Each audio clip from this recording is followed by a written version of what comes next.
अस्सलामु अलैकुम वरहमतुल्लाहि वबरकातुह। अल्हम्दुलिल्लाहिल्लज़ी लैसा कमिस्लिही शै व हुवस-समीउल बसीर अल-मुतआली अनिश-शबीहि वश-शरीकी वन-नज़ीरि वल-बदील व नशहदु अन ला इलाहा इल्लल्लाहु वहदहु ला शरीका लह व नशहदु अन्न सय्यदना व सनदना व मौलाना मुहम्मदन अब्दुहु व रसूलुहु अरसलहु बिलहक़्क़ि बशीरन व नज़ीरा व दाइयन इलल्लाहि बिइज़्निहि व सिराजन मुनीरा सल्लल्लाहु तआला अलैहि व अला आलिहि व अस्हाबिहि व बारक व सल्लम तस्लीमन कसीरन कसीरा। अम्मा बाद फ़अऊज़ु बिल्लाहि मिनश शैतानिर रजीम। बिस्मिल्लाहिर रहमानिर रहीम। मा काना मोहम्मद के करीब दो अजीम हस्तियों के आने की बशारत भी सुनाई। एक इमाम महदी अलैहि रिज़वान और दूसरे हज़रत ईसा इब्न मरियम अलैहिस्सलाम। इस वक्त जो फितने हमारे शहर में या मुल्क में फैल रहे हैं, ये कोई नए फितने नहीं हैं। ये हुजूर पाक सल्लल्लाहु अलैहि वसल्लम के ज़माने से ही इस तरह के फितने शुरू हो गए थे।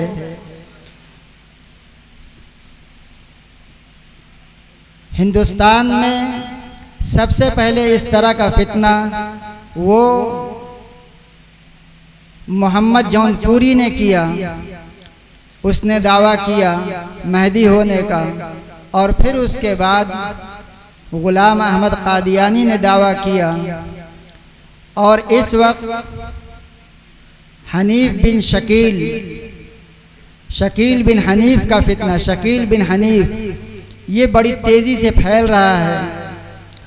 और इसकी वजह ये है कि मुसलमान, उनको ये मालूम नहीं, मुसलमानों को, कि ये इमाम महदी हैं कौन, इमाम महदी का तारुफ और हज़रत ईसा अलैहिस्सलातु वस्सलाम का सही तारुफ और उनके बारे में तफसीली मालूमात ये न होने की वजह से कोई भी उठता है और महदी होने का दावा करता है, झूठा दावा करता है, तो लोग उसके दावे में और उसके झांसे में आ जाते हैं। इस वक्त ज़रूरत इस बात की है कि हम खुद अंदाज़ा लगाएं, अपने घर वालों से चंद सवालात करके, अपने पड़ोसियों से, अपने मुताल्लिक़ीन से, अपने दोस्तों से, जिनके साथ हम उठने बैठते हैं, उनसे चंद सवालात करें।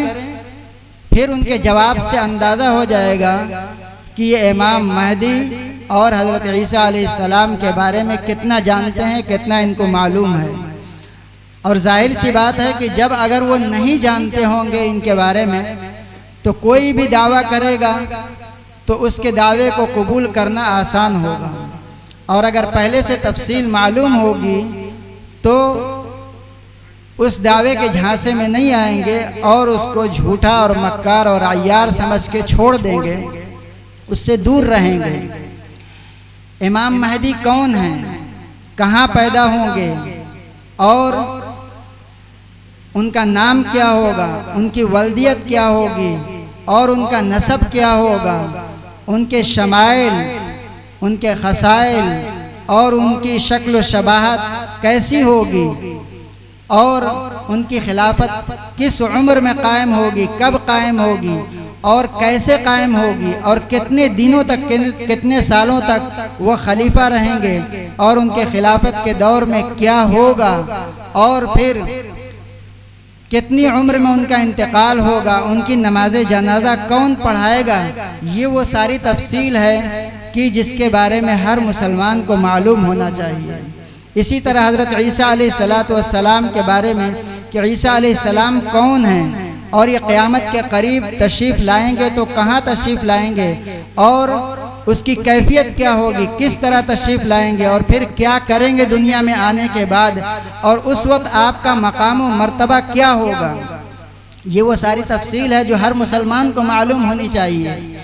और यहाँ उलमा बैठे हैं, उलमा की ये जिम्मेदारी है कि इस पर वो मुताला करके और इसकी तफसीली मालूमात हासिल करके फिर वो इस सिलसिले में बयानात करें ताकि आवाम को मालूम हो, सही बात मालूम हो। सिर्फ जो वक्त मिलता है 15 मिनट 20 मिनट का जुमे के बयान में, तो सिर्फ वक्त को किसी तरह से चंद बातें करके वक्त को गुजार न दें, बल्कि पहले से तैयारी करके ऐसी मालूमात फराहम करें कि जिन मालूमात के होते हुए कोई उनको गुमराह न कर सके। अब आप जाके ये चंद सवालात जो मैंने किए हैं, इनमें से जो भी आपको याद हो आप अपने घर वालों से पूछेंगे तो आपको खुद हैरत होगी कि इसमें से अक्सर के जवाबात आपके घर वाले नहीं दे सकेंगे, जबकि ये वो मजमा है जो मखसूसीन का मजमा, खवास का मजमा है। इमाम महदी कौन है? इमाम महदी न नबी होंगे, न रसूल होंगे, न सहाबी होंगे, न वो रूपोश हैं कि अचानक से जाहिर हो जाएंगे, और न वो फरिश्ता हैं, न वो आसमान से नाजिल होंगे, बल्कि वो एक इंसान हैं जो पैदा होंगे और हज़रत फ़ातिमा ज़हरा रज़ी अल्लाह ताला अन्हा की नस्ल से होंगे। नजीबुत तरफ़ैन होंगे, यानी उनका ख़ानदान जो होगा वो हसनी और हुसैनी होगा। वो बाप की तरफ से हसनी होंगी और माँ की तरफ से हुसैनी होंगे, और उनका नाम मोहम्मद होगा, लक़ब महदी होगा, और उनके वालिद का नाम अब्दुल्ला होगा। और बाज़ उलमा ने फरमाया कि उनकी वालदा का नाम आमिना होगा। शक्ल शबाहत और शमाइल और खसाइल में वह हुजूर अकरम सल्लल्लाहु अलैहि वसल्लम के मुशाबे होंगे, और वो मदीने मुनव्वरा में पैदा होंगे, वहीं तरबियत पाएंगे, और फिर उसके बाद उन 40 साल की उम्र में खिलाफत उनको मिलेगी, उनकी खिलाफत कायम होगी, और हिजरत गाह उनकी बैतुल मक़दिस होगा। ये वो सारी तफसील है जो अहादीस में मौजूद है। अगर ये सारी तफसीलात हमें मालूम हो तो फिर उसके बाद हमें कोई गुमराह नहीं कर सकता। इसी तरह हज़रत ईसा अलैहिस्सलातु वस्सलाम के बारे में ये हमें मालूम होना चाहिए कि ईसा अलैहिस्सलातु वस्सलाम नबी हैं, नबी थे, नबी हैं और नबी रहेंगे। ये बहुत अहम बात है जो उलमा को भी बहुत गौर से सुनना चाहिए और याद रखना चाहिए कि ईसा अलैहिस्सलाम नबी थे, नबी हैं और नबी रहेंगे। नबूवत ये ऐसी चीज़ है कि अल्लाह रब्बुल इज़्ज़त किसी को नबूवत दे के सल्ब नहीं किया करता। नबूवत वापस नहीं ली जाती, नबूवत सल्ब नहीं की जाती। इसलिए हज़रत ईसा अलैहिस्सलातु वस्सलाम 32 या 33 साल की उम्र में आसमान पर अल्लाह रब्बुल इज़्ज़त ने उठा लिया, और फिर वो क़यामत के करीब आसमान से नाजिल होंगे, और फिर उसके बाद वो दुनिया में आने के बाद तकरीबन 40, एक रिवायत के मुताबिक, दूसरी रिवायत के मुताबिक 45 साल वो दुनिया में ज़िंदा रहेंगे, निकाह फरमाएंगे, उनके बच्चे होंगे, बनु कल्ब कबीले में उनका निकाह होगा। ये वो सारी तफसीलात अहादीस में मौजूद हैं। तो हज़रत ईसा अलैहिस्सलातु वस्सलाम नबी थे, नबी हैं, नबी रहेंगे, यानी दुनिया में आने के बाद। बाज़ लोग ये समझते हैं कि क़यामत के करीब जब हज़रत ईसा अलैहिस्सलाम तशरीफ़ लाएंगे तो वो हुजूर के उम्मती बन के रहेंगे। इसका मतलब ये समझते हैं कि वो नबी नहीं रहेंगे। ये गलत है, वो नबी रहेंगे, नबूवत सल्ब नहीं होगी, लेकिन हज़रत ईसा अलैहिस्सलातु वस्सलाम अपनी शरीयत पर अमल नहीं करेंगे और किसी को उसकी दावत भी नहीं देंगे। हुजूर अकरम सल्लल्लाहु अलैहि वसल्लम की शरीयत पर खुद भी अमल करेंगे और दूसरों को भी हुजूर अकरम सल्लल्लाहु अलैहि वसल्लम की शरीयत पर अमल करवाएंगे, लेकिन नबी बाकी रहेंगे। और फिर हुजूर अक़दस सल्लल्लाहु अलैहि वसल्लम के रोज़े अतहर के बगल में आपकी कब्र होगी। इसी तरह इमाम महदी का नमाज जनाज़ा हज़रत ईसा अलैहिस्सलातु वस्सलाम पढ़ाएंगे। ये चंद सवालात जो मैंने आपके सामने रखे थे, उन सवालात के मुख्तसरन जवाब मैंने आपके सामने अर्ज़ कर दिए ताकि आपको अंदाज़ा हो कि ये वो सवालात हैं कि अगर इन सवालात को हम अपने जानने वालों से पूछे तो वो नहीं बता सकते, लेकिन ये सवालात वो हैं जो हर मुसलमान को मालूम होना चाहिए। अगर ये सारी तफसील जो अहादीस में मौजूद है अगर हमें मालूम होगी तो कोई फितना वो हमें अपने झांसे में नहीं ले सकता, हमें फंसा नहीं सकता, और कोई झूठा मक्कार नबूवत का दावा करने वाला ऐसा नहीं होगा कि जो हमारे सामने टिक सके।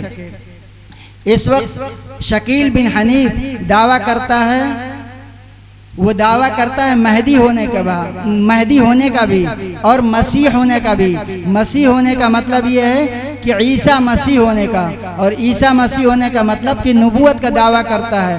तो नबूवत, बाद लोगों को ये भी शक होता है कि शकील बिन हनीफ को अगर किसी ने मान लिया तो उसको मानने की वजह से मुर्तद कैसे हो गया।